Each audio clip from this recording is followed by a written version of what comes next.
Welcome, everyone. I think we're going to go ahead and get started just to stay on time and be respectful of everyone's other commitments that they may have.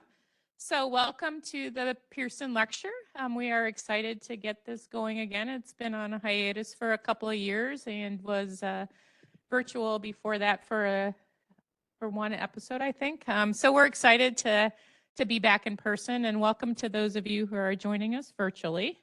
This lecture tonight is sponsored jointly by the Department of Medical Humanities, the SIU Medical Library, and the Friends of the Pearson Museum. Thanks to those of you who are Friends of the Pearson Museum. And if you're interested in learning more about becoming a friend of the Pearson Museum, there are some sheets with a QR code on the table in the back if anyone is interested, with a really neat picture that I've never seen before. So I am Susan Hingle. I'm an internal medicine physician and medical educator, and I am both a professor of internal medicine and medical humanities.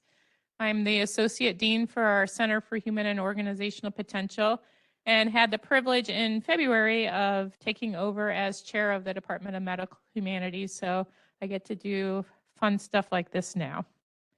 Want to thank Christy Parkins and Penny White, who somehow have slipped away as usual, for their logistical support in pulling tonight off. Also thanks to Jeff Pettis, who's in the back, who is the director of our medical library, and Mike Mosley, who I will introduce shortly. They helped to plan tonight as well. So medical humanities are a key part of our identities as clinicians, as educators, as human beings. History, which we're going to hear about tonight, is another important element. It helps us to learn, of course, and it also helps to guide us. And we're really excited to learn more about our history tonight. So thank you all for being here, for supporting SIU, and also for supporting medical humanities. And so now I'd like to introduce you to someone who's pretty important tonight, Michael Mosley, who is the curator of our Pearson Museum. Mike received his bachelor's in art history at SIU Edwardsville and his master's degree in public history from the University of Illinois Springfield. He's worked at several notable institutions, including the Old State Capitol, the Edwards Home at the Springfield Art Association, and I think this was really interesting as an interpreter for the inaugural History Comes Alive program. Additionally, he's assisted at the Lincoln Heritage Museum and with the Cherry Mine disaster exhibit at the Lincoln Presidential Library. So he has a career spanning 11 years at the SIU School of Medicine, and he has spent 7 of those years in the medical library, where he was responsible for implementation of the archive space software project. And he currently serves as the curator of the Pearson Museum here at the SIU School of Medicine.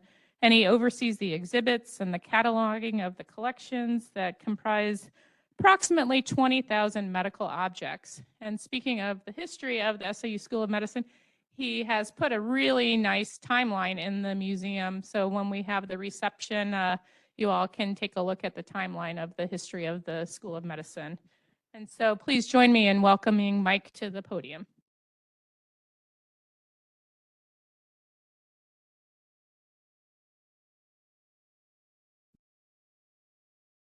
Thank you, Dr. Hingle, and thank you all for coming tonight. I would like to introduce our speaker for tonight. Glen Davidson came to Springfield in 1972 and was the 15th faculty member hired for the new School of Medicine.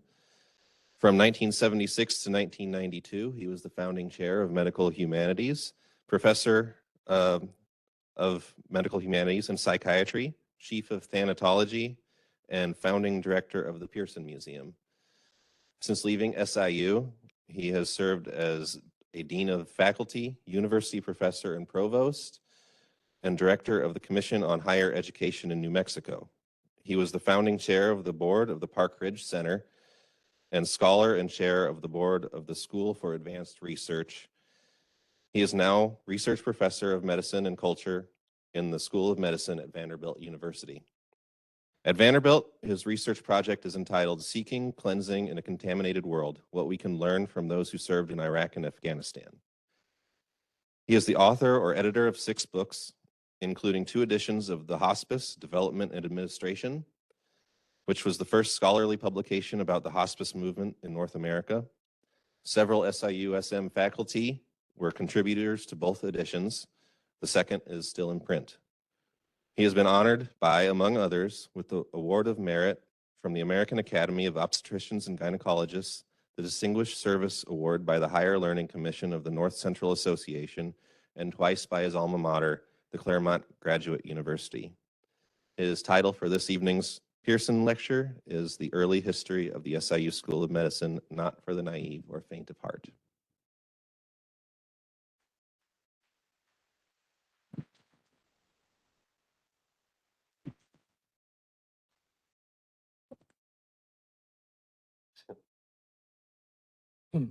Thank you very much for the warm reception.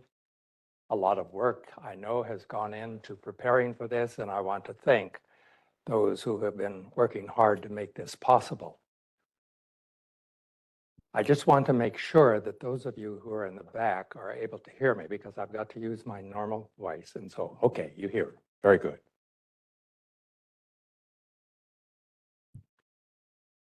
Well, the founding dean and provost, Richard Henry Moy, asked about how he was, would answer, "Old age is not for sissies."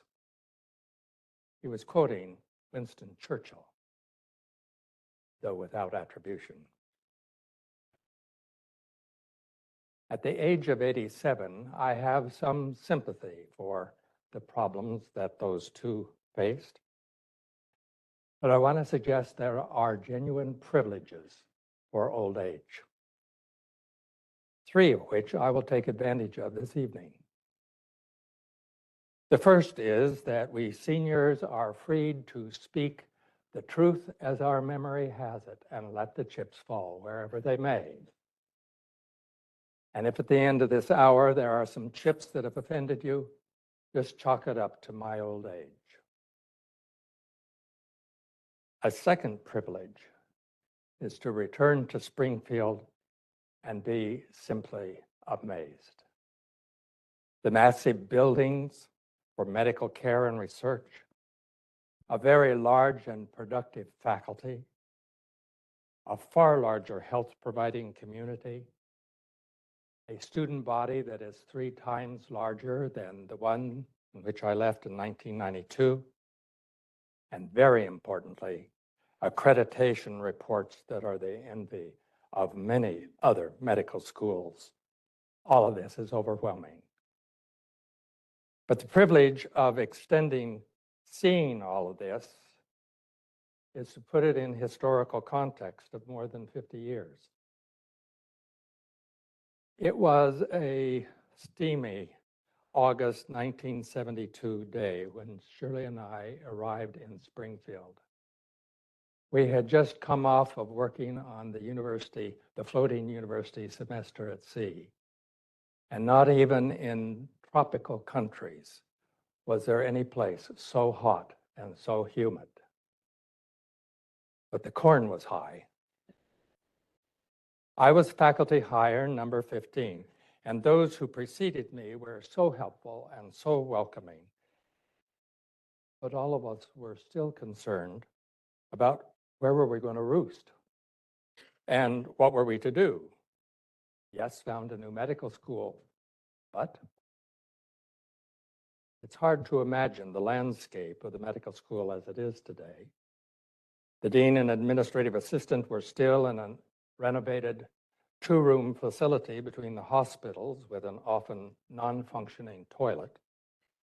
And some offices were in the old FBI building, but a fairly decent nursing home was vacated across from the memorial, which provided very spacious office space for new arrivals.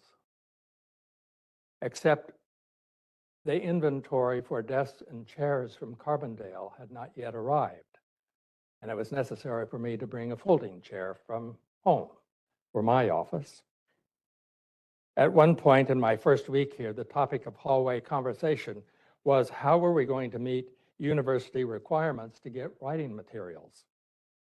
We often assured one another that it was okay to spend our time catching up on our reading while we waited for our roles to be defined. Several clinical specialties had been approved for residents, so there was a hint of challenges ahead. But most of us, being A-type personalities, were soon organizing opportunities to learn from each other and to get to know this community. The first unit of 801, this building, was under construction. Illinois law required that a new building could be constructed only if financing had been appropriated, and since the cost of this building bridged 2 legislative sessions, only a third of the building was under construction. And then there were moments of entertainment. We found just what giant dominoes looked like one afternoon when the unsecured beams of Memorial's new parking garage collapsed. Or there was the time when Rutledge was much narrower than it is today, in which we were entertained by the fact that an elderly man, whether by default or intent, proceeded along the street in his pickup, sideswiping all of the parked cars and destroying the rearview mirrors, cheered on, by the way, by the steel workers working on the beams of this building. And because we had the time, many of us took our turn at being amateur archaeologists, exploring debris from the old brewery, which was occupied in this space in years gone by. I believe Mike has put together some exhibits of the gold that we found. Both Memorial and St. John's hospitals were under renovation and adding large sections, and a similar need was going on the Carbondale campus for the basic sciences. As important were the many challenges of fitting into Springfield, both the general setting and the medical community. As we began to provide in-service training at the hospitals, we were often greeted at the end of the session with, "We don't do that here in the Springfield." Nurses would all stand when I would enter into a room in their midst. And many of the local physicians and their families were most welcoming. Evening and weekend dinners became high-end art, and most of those serving were in tux, members of the community of African Americans who lived east of the tracks. And we arrived as busing was the big issue with the school district. Now, Springfield, being the state capital, has long experienced waves of both those leaving or arriving, depending on election results, and housing for the faculty in 1972 was a challenge. But it was even more of a challenge for housing our residents and medical students, in fact, throughout the decade. It took political pressure to provide safe and clean apartments and a very heavy hand to keep rents from being what could be called gouging. So to return and to see, and to put in historical context, and remembering that except for some very courageous, generous, and forgiving people, often forced to make far-reaching decisions, we would not likely see today's SIU School of Medicine. That's my thesis. There are a number of vignettes that can illustrate my thesis. Time permits me to share only 3, and it was very difficult for me in preparing for tonight to even narrow it down to 3. And so I've decided that I will focus on those that I think probably have not been given their due by previous historical reminiscences about the school, and all 3 is where I personally was involved. Hopefully, there are those of you here who were part of the early days of the school who can fill in on what I left out, with or without juicy details. My first vignette goes to the courage of leaders of the Hospital Sisters of St. Francis. We knew them then as the Hospital Sisters of the Third Order of St. Francis. Illinois, like many other states, faced a very serious crisis of access to health care in the 1960s and 70s. Several counties in southern Illinois not only had no physician, but had no nurse, had no pharmacy, and no care facilities. There were areas outside of the Chicago metropolitan area that referred to themselves as Forgot-tunia. State financial resources were limited to address the problem. The crisis finally moved the Illinois legislature to authorize several new medical schools, but there was a little problem. How were they going to afford them? It was not a new idea, but it was an unproven experiment to utilize existing hospitals in a community rather than bear the expense of building a new freestanding hospital under the control of medical faculty. The promise from SIU, eloquently promoted by Dick Moy, was to organize a medical school using 2 existing community hospitals and to rely heavily on community physicians and clinics for teaching medical students and residents. And add to that, the proposal was to reduce costs further by utilizing existing basic science faculty and labs some 170 miles south on the main campus of Southern Illinois University. With such savings, SIU could provide access to modern medical care to the peoples of Central and Southern Illinois. That became the objective of the school, and it was the promise of the university. I can share with you that having been a university provost, negotiating with just faculty is an overwhelming challenge. Imagine what it was like for Dick Moy, not only negotiating a faculty, but negotiating with 2 very competitive hospitals, not to speak of the politicians, city, county, and state. There were very challenging negotiations to prepare the hospitals for the needs of a medical school, and as we will hear in a moment, greater challenges of a fairly settled physician community accepting the intrusions of a medical school faculty. Negotiation and compromise were red-letter words for some, but fortunately not to the leaders of the 2 hospitals. Negotiations with leaders of both hospitals could be tense, but they were usually civil. More so because of the presence of St. John's Sister Jane Like. The challenges the sisters faced in operating a 700-bed hospital is in a very fast-moving change in healthcare have been well documented, but what has not been documented is what they faced in even being a part of the negotiations. Because of the courage of the sisters and how they addressed these undocumented challenges made the difference of whether a medical school would exist at all in Springfield. The Hospital Sisters are a Vatican order.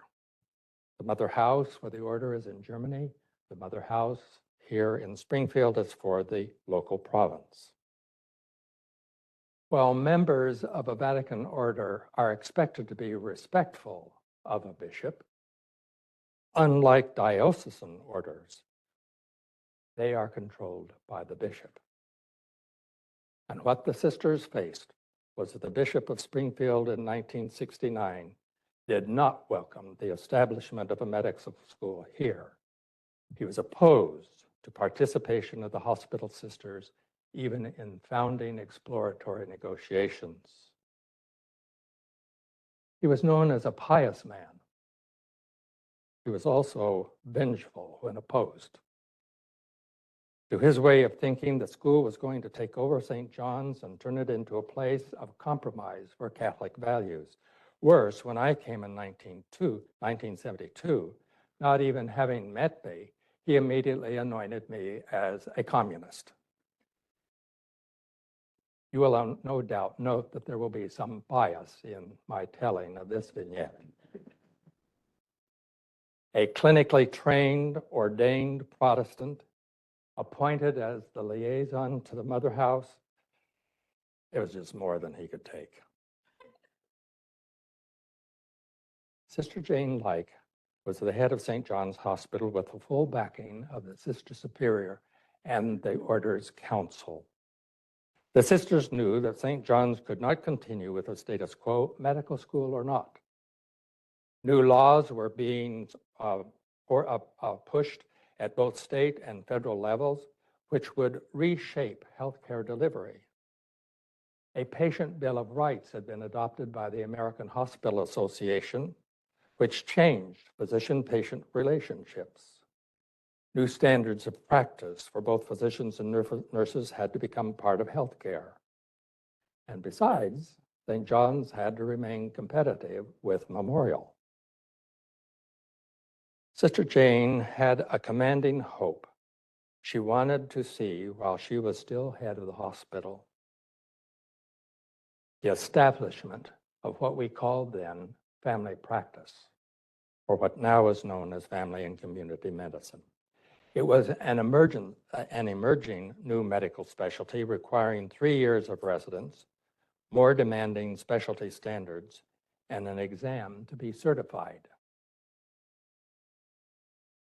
These were perceived by a group of physicians at St. John's to be very threatening. By and large, they were general practitioners, which had only 1 year's internship following award of their MD, and more significantly, through the years, had not had to contend with peer review of many of their ways of treating patients. With more and more SIU clinicians likely to be admitted to St. John's, the group feared political power would be diluted, and perhaps even to the point that they would lose control of practice standards. Sister Jane faced them down, called their bluffs about not bringing patients to St. John's, and rejected the assertions that all of the changes taking place were not violating Catholic values. Whether they were influenced by the bishop or whether he was encouraging them in their revolts, it's uncertain. My own opinion is that they reinforced one another's fears.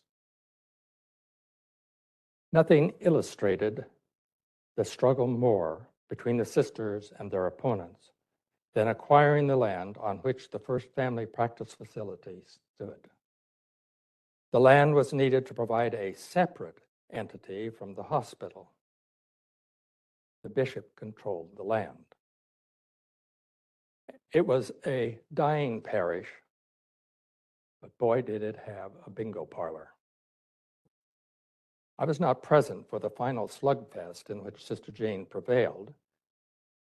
There are some stories the sisters were too embarrassed to share even with me.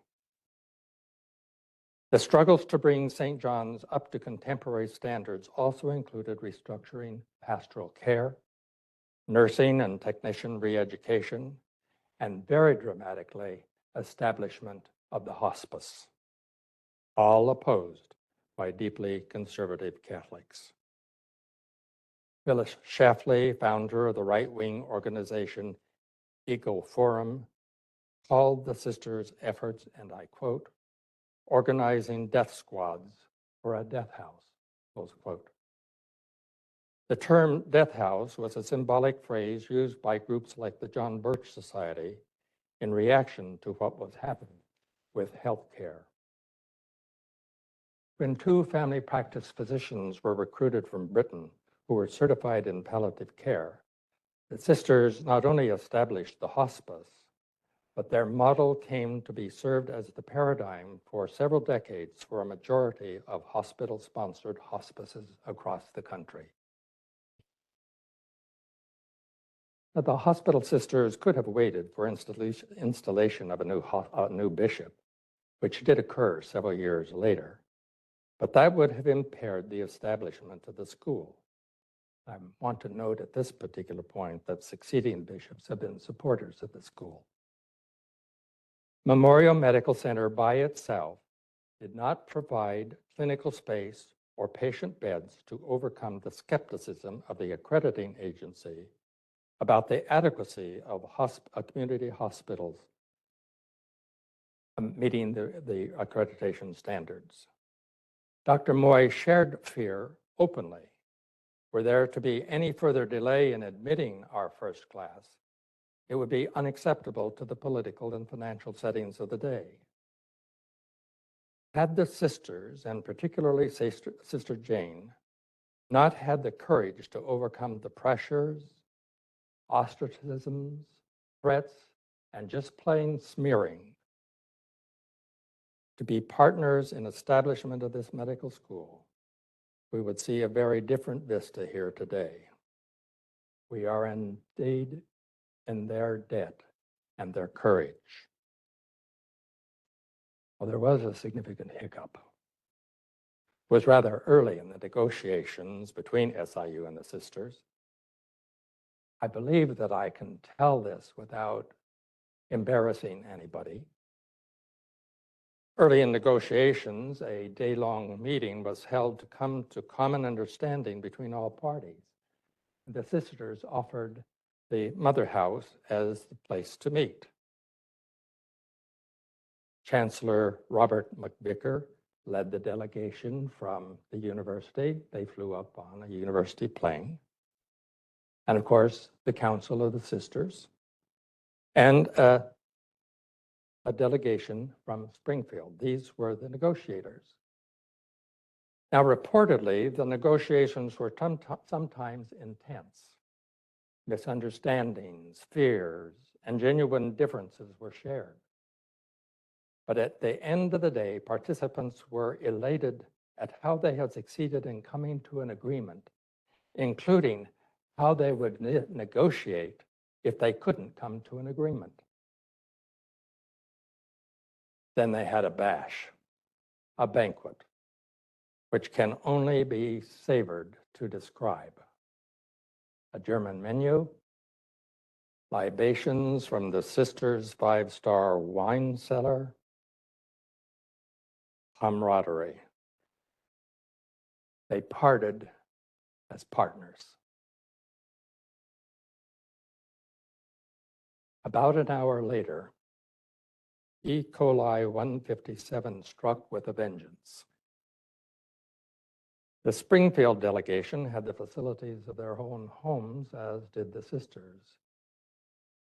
The Carbondale delegation, they were somewhere over Centralia. And there were no facilities aboard the university plane. Several years later, the Sister Superior shared with me, somewhat sheepishly, that seeing the effects and still suffering from the effects of E. coli, she was annoyed by the early morning call from the bishop, who went on at length complaining that he had not been present for the negotiations, and most of all, he had not been invited to the banquet. I responded respectfully, she said, but I did then say, I too am sorry you weren't at the banquet, Bishop. Do you suppose God will ever forgive me? Forgiveness. That became an operating principle for future negotiations between the school and the sisters, and something that Dean Moy always appreciated. After all, there were to be many misfires on the part of all negotiators in the future. As for the Carbondale crew, Chancellor McVicker did not return to Springfield, but then he soon departed, having been selected as president of Oregon State University, where he had far more challenges than fighting a bout of food poisoning. That's the first vignette. The second is wrestling with why celebrate 1970 as the start of the medical school? Why not 1965, when several leading Springfield physicians started organizing a campaign to start the school here? Or why not 1968, when the Campbell Report was issued recommending establishment of a school in Springfield? Or 1969, with the appointment of the founding dean? 1970 was the year the Liaison Committee on Medical Education, the LCME I will refer to, authorized detailed planning for meeting accreditation standards. One of the initial promises that SIU made to the governor and legislature was that the medical school would be up and running in under 4 years. This was beautifully articulated by Dick Moy and made even national news in healthcare media. None of the other new medical schools at the time had even that close an aspiration. Negotiating detailed guidelines with 2 very competitive hospitals whose leaders in turn were pushed to fast-track construction of new facilities. Local physicians who needed to be heard and accommodated. Faculty leaders and supporting staff had to be recruited and hired. A major new facility needed to be designed and constructed for the school itself. And major changes had to be negotiated with major science faculty on the home campus in Carmondale for the first year of the proposed curriculum, and constant negotiations with city, county, and especially state political leaders. It was all exhausting, but it paled in comparison to meeting accreditation requirements of the LCME. Like most faculty, I was naive about accreditation. Faculty senates, when trying to negotiate for resources of their unit, like to threaten chancellors and provosts with possibly exposing institutional shortcomings with the visiting accreditation team. It's one of the naughties that's just accepted in higher education. And in my more than 20 years of serving on accreditation teams, I ceased to be amazed about how uninformed most faculty are about accreditation, why it exists, why such agencies come into existence, how standards are developed, and what real authority accreditation agencies actually have. The general public is even more naive, even if they're interested. And then there are the politicians. But to start a medical school, it's necessary to present to the LCME what resources are available and not just promised.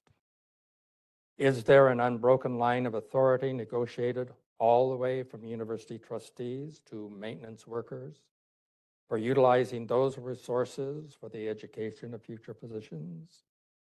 And is there a faculty in place with both the responsibility and authority to deliver the proposed curriculum? In 1970, permission was granted to SIU to begin detailed planning. Even though there was deep skepticism at the LCME that community hospitals could provide the faculty with the expensive and time-consuming curricula required of preparing future physicians. So it was a blow in 1971 when the LCME, following their startup here, ordered a year's delay in recruitment of the first class of students. Resources, they declared, were not yet sufficiently in place. But it was different by the autumn of 1972. Both hospitals did have major construction, some already completed, and the first unit of the medical school building was well underway, almost to completion. The first groups of residents were keeping clinical faculty focused. The then faculty had a very exciting, progressive 3-year curriculum proposed. It would be the first medical school in American history which set forth the objective of every step of training with assessment tools to demonstrate that students had mastered the material. It was pioneering, risk-taking, and promising, made possible by very dedicated leaders and faculty. Surely we would pass muster with the LCME visitors revisiting a few months later. and we could finally recruit the first class of medical students, an achievement few other new medical schools could claim, even if it was a year later than originally promised by the university.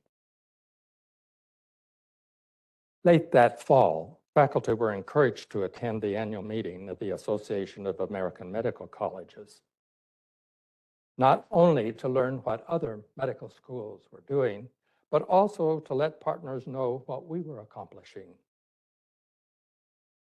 I was taking a break from attending the myriad of sessions, sitting in the hotel lobby reading the Washington Post. That's when the Washington Post was still a large enough format that you could take a nap without being exposed.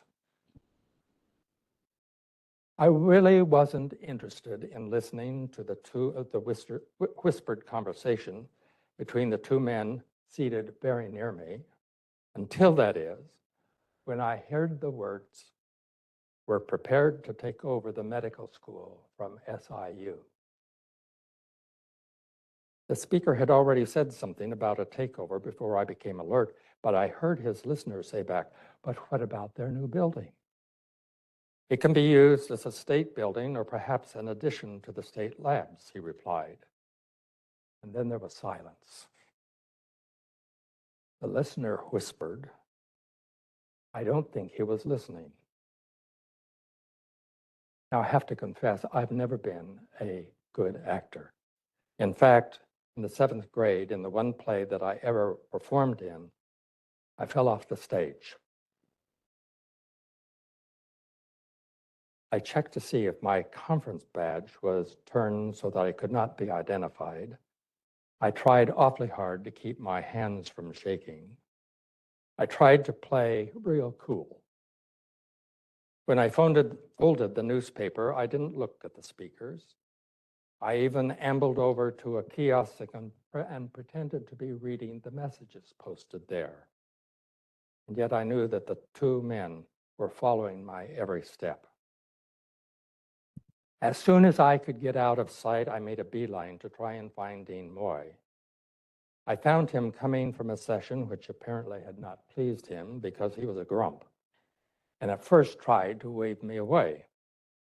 But when he finally heard what I had witnessed, he ordered his administrative assistant, Carol Brisson, to go to the lobby and see who might be the speakers. He ordered me to keep my identification badge turned inward and not to be seen near him for the rest of the conference. I don't want to give the impression that Dean Moy was being rude to me. We had been colleagues at the University of Chicago, he as director of outpatient clinics and my personal physician. I was associate director of professional degrees, and we were already comrades in crime in a failed attempt for curriculum reform there. Every person in leadership has to learn, I believe, how to surround themselves with colleagues who aren't afraid to share contrary opinions and even deliver bad news.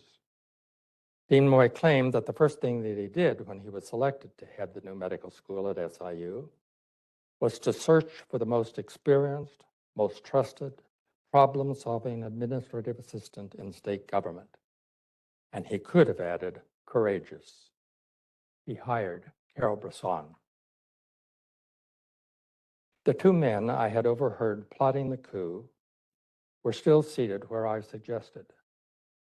Carol identified them as the leaders of the University of Illinois School of Medicine in Champaign-Urbana and their hospital in Chicago. Fighting the coup attempt became the dean and Carol's obsession for the next couple of months. It was through Carol's taking considerable risks to her future, a single woman responsible for an adult developmentally challenged brother, to engage in the kind of investigations that were necessary to get at the heart of the coup. She discovered that legislation prepared by alumni of the University of Illinois had already drafted legislation to transfer all state-funded physician training to the University of Illinois. that existence of the proposed legislation hopefully would keep the LCME both from visiting SIU, and that if that was not case, to at least delay the admission of our first class. Years later, when I was at a meeting of higher education commission leaders, I chanced to meet a member of the Illinois Board of Higher Education who had been a young staff member at the time of the attempted coup. He confirmed that there were members of the Illinois Board, alumni of the University of Illinois, who were even prepared to vote withholding funds from the medical school for that fiscal year. When I had a last chance to talk with Dr. Moy, which was at Carroll's wake in 2010, he shared that the attempted coup was the most challenging and personally damaging experience of his career. He paid a very heavy price for defense of establishing the school. And he succeeded because of the courage, skill, and tenacity of Carol Brisson, who provided him with the information he needed to block the coup. The community of physicians in Champaign-Urbana were never happy about Southern Illinois University being authorized to have a medical school. And if the truth be said, for those of you who are history buffs, Urbana and Springfield have been long competitors. The University of Illinois did not take their defeat gracefully. Every legislative session for the next 5 years at least, when budgets were under consideration, there was the charge that supporting physician education other than at Illinois weakened the abilities of the university to be the flagship of state higher education. And intervention didn't stop with budget fights. In 1973, the original leader of the Springfield physicians who had worked to bring a medical school to Springfield was alarmed at how the school was developing and had developed personal animosity toward Dean Moy. The Chemic affair has been well documented, and in the interest of time, I will have to leave to others to share the juicy details. But what neither the writers of the school's history of the 20th anniversary or the media noted was that had the school's visions and development been altered, the University of Illinois was again ready to assume control of the school. Southern Illinois prevailed after a massive effort to gain community support, including the leaders of both of our community hospitals. Well, the LCME state visitors came and left, giving authorization for recruitment of an entering class in 1973. The accreditors even took care of another problem they faced, and what to do about the students in the Dakotas and Nevada who completed the curriculum of those two-year schools, but needed placements where they could complete requirements for the MD degree. So they recommended that SIU be permitted to enroll 32 first-year students in Carbondale, and at the same time in Springfield, the students from the two-year schools. It was both symbolic and strategic that Dean Moy arranged for our first graduation ceremony to take place in the state capitol rotunda in June of 1975, with many of the state's political leaders in attendance. Some of these politicians had, as it's said here in the Midwest, egg on their face. Commencement 1975 was made possible by some very courageous people, including Carol Brisson, who discovered and gave Dean Moy the information he needed to make the event possible. Third vignette. Emmett F. Pearson was one of the first and most vocal proponents of a medical school being established in Springfield. He was a well-regarded general internist who had refined his clinical skills at Barnes Hospital in St. Louis. His patients adored him, And even though he was in his late 60s when the school was finally authorized, his patients would not tolerate retirement, or at least he credibly claimed. It's not arguable, however, that Dr. Pearson is far more notable for his tireless efforts to preserve the history of Sangamon County, including thwarting efforts of antique collectors and history buffs from spiriting historical memorabilia out of the county, even out of the state. Fayetteville, the stagecoach stop west of Springfield, artifacts given to then what was called Sangamon State University, and of course, large numbers of the artifacts here to the Pearson Museum. Dr. Pearson was also a peacemaker. He was often directly involved in smoothing the ruffled feathers of local physicians, as well as local historians. And he and Mary often entertained a monthly meeting for those interested in history, which was continued with the establishment of the museum. He was very successful in obtaining artifacts for the museum, some of questionable provenance. Nearing the close of my 20 years here, I authorized an auction appraisal of the museum's artifacts, and we were simply astounded that the estimate approached $1 million, and that was in 1992. Dr. Pearson could also be a character, and sometimes a rascal. On the second day of my employment here, Dean Moy took me to the old FBI building where the magnificent 19th century doctor's office, which you can see on the entrance to the museum, was stored. And he told me about Dr. Pearson's obsession to establish a medical museum. And as we were walking away, he put his hand on my shoulder and said, "Now, Emmett's your responsibility." A story that must not be forgotten is Emmett's experiments with Hirudo medicinalis, leeches. I'm not talking about the tiny little slugs that you can see along the shore of Lake Springfield. I'm talking about the beak-mouthed European leeches used extensively throughout antiquity for wound care, particularly debridement. Microsurgery was developing in the 60s and 70s, and Dr. Pearson had read an article about how some of the researchers were re-experimenting with leeches. He wanted to experiment. Before the second session of this building was built, Medical Humanities was located on one of the floors of Old St. John's. Dr. Pearson's office was down the hall from mine, and he loved stopping by almost every morning, it seemed, to discuss his new interests. Posing the question as a hypothetical, he wondered if I ever knew anything about leeches. He was thinking of buying some to use on a patient then at St. John's, whose surgical wounds were not healing as expected. And I stopped him and asked him, had he yet raised the possibility with the medical director or with Sister Jane Like? Answering in a most roundabout way, he confessed that he really hadn't gotten an answer from his peer, but Sister Jane had told him that St. John's had no facilities for storing the leeches. Naively, I assumed that the question of leeches was closed.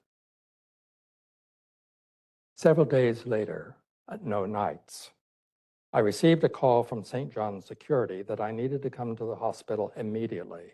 It was, in caps, an emergency.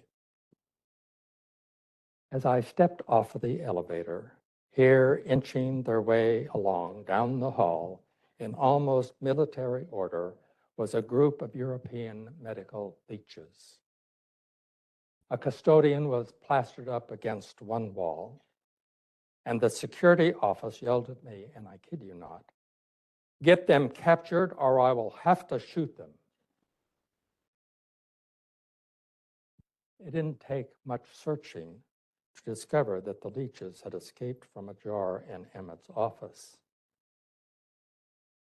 The next morning, Sister Jane phoned the dean. The dean phoned me. In a one-way conversation that lasted almost a nanosecond, he said, "Fix it. It is your responsibility." Fortunately, forgiveness worked again, particularly because it wasn't the last of the leeches, nor of Emmett's experimenting.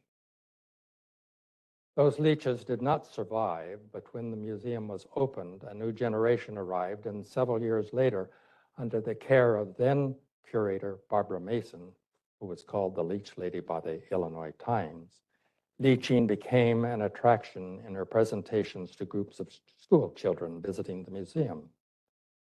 And medical use came back as a topic of polite conversation. And I understand there's even a troop in waiting not far above us.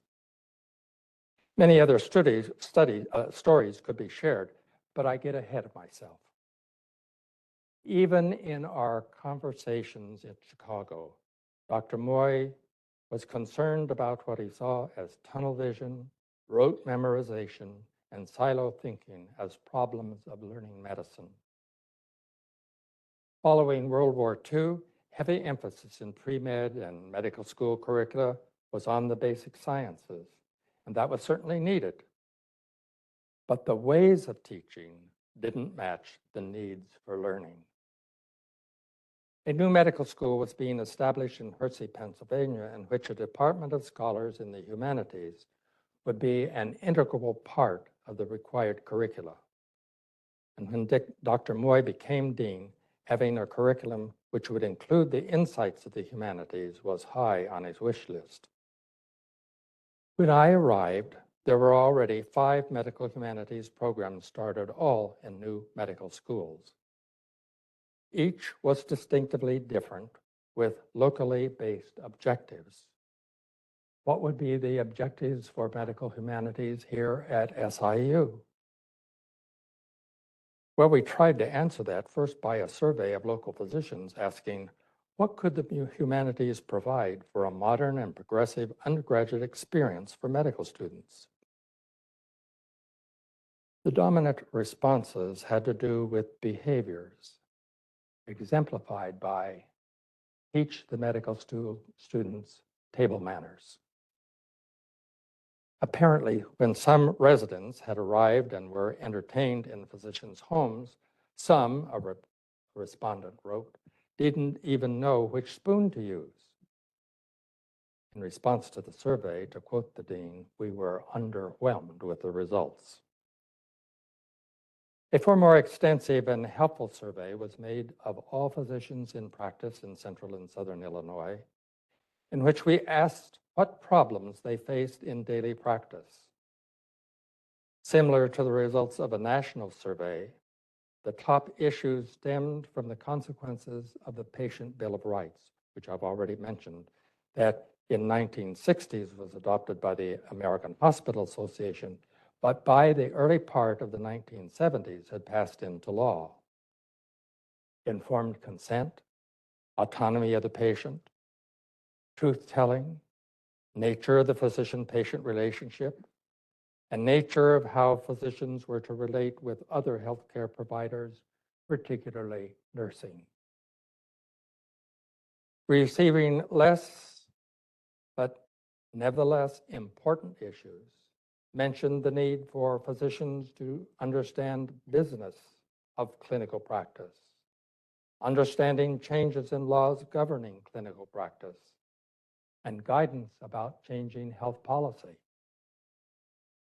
All of these issues were addressed in the module problem-based curricula we developed, and the results by specialty were shared with each of the clinical chairs. Medical Humanities at Southern Illinois University School of Medicine became the first program in the country to have integrated modules while all of the clinical rotations addressing the psychosocial, ethical, and legal issues our graduates would face. Ethical issues were also a problem for patients. For example, the founding chair of pediatrics, Dr. Joseph Garfunkel, had me join him for several years when he had to deliver proposed treatment plans to couples from Forgotten, whose children could only be treated here in Springfield. Fears were widespread that children admitted to our clinics would be treated like guinea pigs for research. After all, weren't there plenty of vivid stories in the media that supported such fears? There was even a physician in Quincy who fed the fears as fact.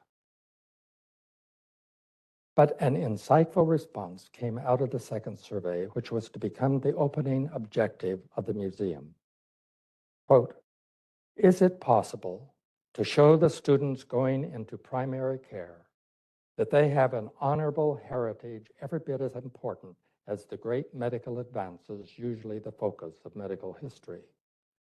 The respondent did not identify himself, but that response developed the justification for what was to become the Pearson Museum's objective, showing how earlier care was practiced and lifting up models for the often unrecognized and therefore unnamed doctors who set the stage for our new graduates. Medical humanities faculty also coordinated with the museum's emerging programs by soliciting and publishing stories of such doctors, often community leaders, throughout central and southern Illinois. Dr. George Mitchell of Marshall, Illinois, for example. 2 editions of his memoirs have been published here at SIU because he exemplified exactly what we were attempting. Now, I think I couldn't possibly have succeeded in meeting our objective for the museum, but for a very courageous founding curator of the museum, his name Gordon Peckham. While he has succeeded in curating a local medical museum in Purchasing, Wisconsin, he was not known outside of the southwest corner of the state. He was one of those he had those creative skills which produced the delightful paintings and crafts found throughout so many of the Forgottunias of the country. The curator at Clayville, Bob Sherman, had also come from southwestern Wisconsin, and he recommended that I go to Purchasing and see for myself what this unknown, non-degreed, hardworking, creative artist had accomplished in his community. It didn't take long for me to be convinced that we were unlikely to find anybody better qualified to meet the purpose of our museum than this man. What he had created in Wisconsin was a history of healing from native times to the present. But when I suggested that he come for a visit to Springfield to see if he would be interested in being the founding curator, he visibly shook. How could a man like him ever fit into a big city like Springfield, let alone into a medical school? But he came, often working into the night under close cooperation with the architect. Gordon not only had the physical space organized, but exhibits ready for the opening of this part of the building. But Gordon also had an additional responsibility, helping keep track of Dr. Pearson's latest projects. For a humble man from a small town, helping channel an esteemed physician's energies, that was an unreasonable expectation. Nevertheless, he and the long-time administrative assistant and very patient Lynn Cleverton were masterful in meeting the challenge. Gordon's creativity seemed limitless. We didn't have the funds for major works of art to break up the sterility of poured concrete walls in this building. So Gordon produced a series of delightful Marimekko textiles that graced the school for years. One of Gordon's greatest hopes was to produce a series of sculptures that would portray the objective of the museum, tracing development of healing from native Illinois to the present. He completed 2 before a threat of dementia led to his retirement.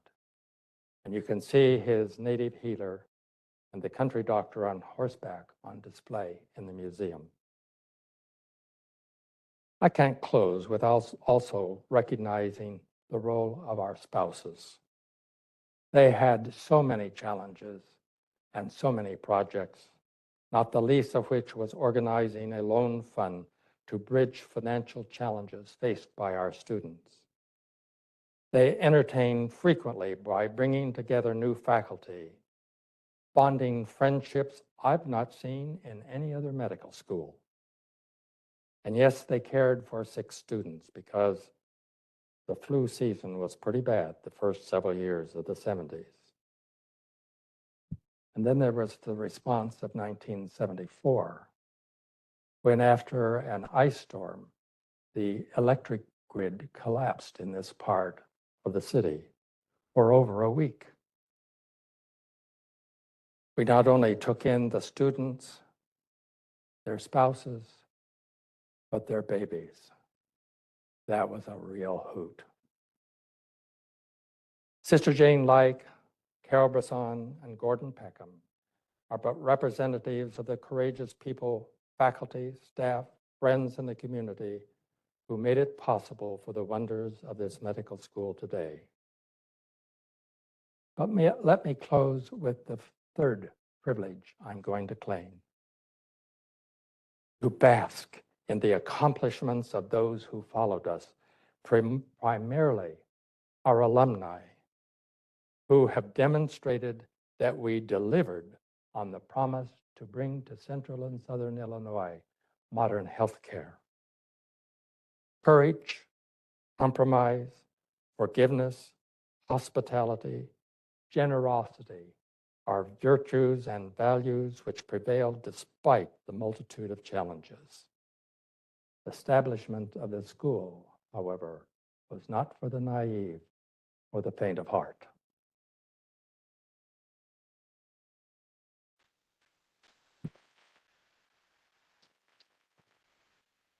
Before Michael, I want to call you forward.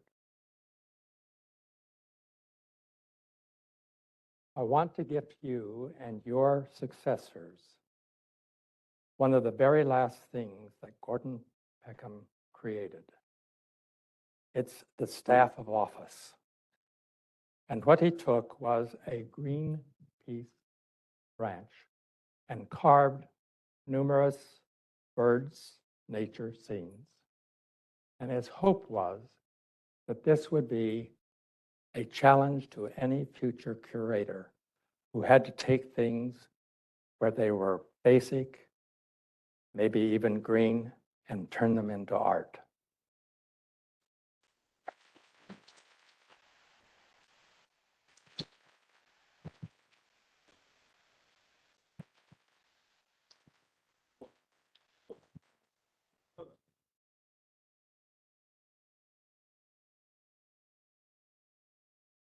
That was fantastic. I think it was Sir Isaac Newton who said, "If I have seen further, it's because I stand on the shoulder of giants." And it's a true privilege to have one of the giants of SIU here today. So we now have time for community and mingling across the hallway in the Pearson Museum. We hope that you all will stick around and interact with Dr. Davidson and with each other. So please join us.